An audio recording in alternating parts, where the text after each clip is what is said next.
What about us? How do Americans understand corruption?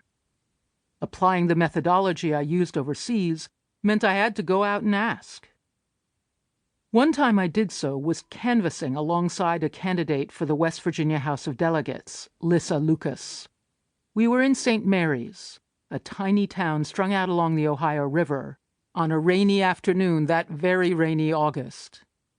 Did residents, I wanted to know, think our system is rigged? And if so, what did they mean? "It's all about that dollar," one young man answered. He glanced away, his face in a grimace, as he tried to find words to describe his disgust for government. "Whoever gives them the most money, they do what they say." That was a young woman in a tie-dyed T-shirt. Like her pained neighbor, she does not vote. "They're all bought off. It just depends on who has more money." Money washes hands, meaning, do your dirt. If you have money, you're purified, considered upstanding. These are the answers I keep getting. There seems no making sense of corruption today without stopping to consider what money has come to mean to us, the hold it has gained on our hearts. It is a substance that has bedeviled humans since they first imagined it into being, roughly 2,600 years ago. Through the ages, money has inspired aphorisms and admonitions, philosophical treatises, great works of art, hit songs and movies, and myths, or sacred stories.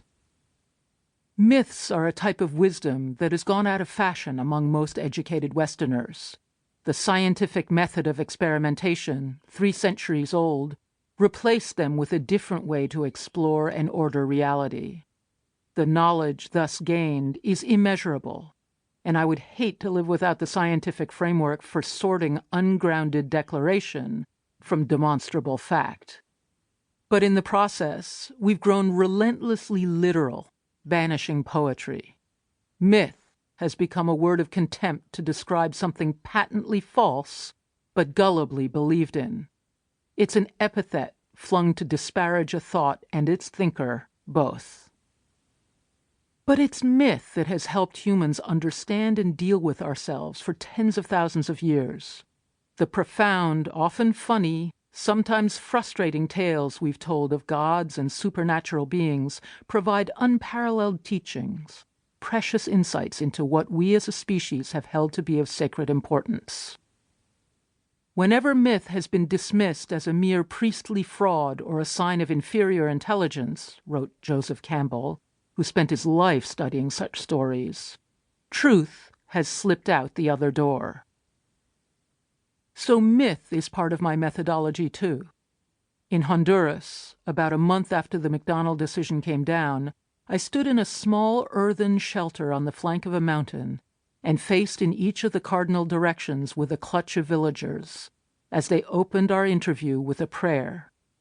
They thanked me for returning again and again to the spiritual dimension of their struggle against the corrupt Honduran government. They talked about their cosmovisión, their worldview. According to that vision, the river being dammed a 5-hour scramble down their steep wooded slope was sacred. Not sacred to their specific clan or tribe, like some private household god. Sacred, period. Sacred to humanity, and in the absence of humanity, and the beings it nurtures, the fish and the orchids and the turtles and salamanders and the cackling birds, have just as much right to live in communion with it as we do.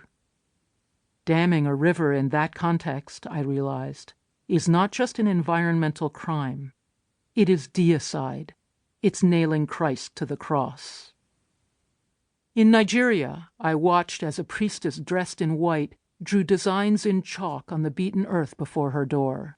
She was preparing for the annual ceremony in honor of Olokun, the god of the rivers and the sea. This androgynous, fish-tailed being is the primary deity worshipped by those who have kept the old faiths where the Niger River and its acolytes reach out their fingers to the Atlantic. Olokun is also the god of wealth, wealth from the sea. If you pray to Olokun for money or children, another worshipper assured me, whatever riches you want, Olokun will give it to you.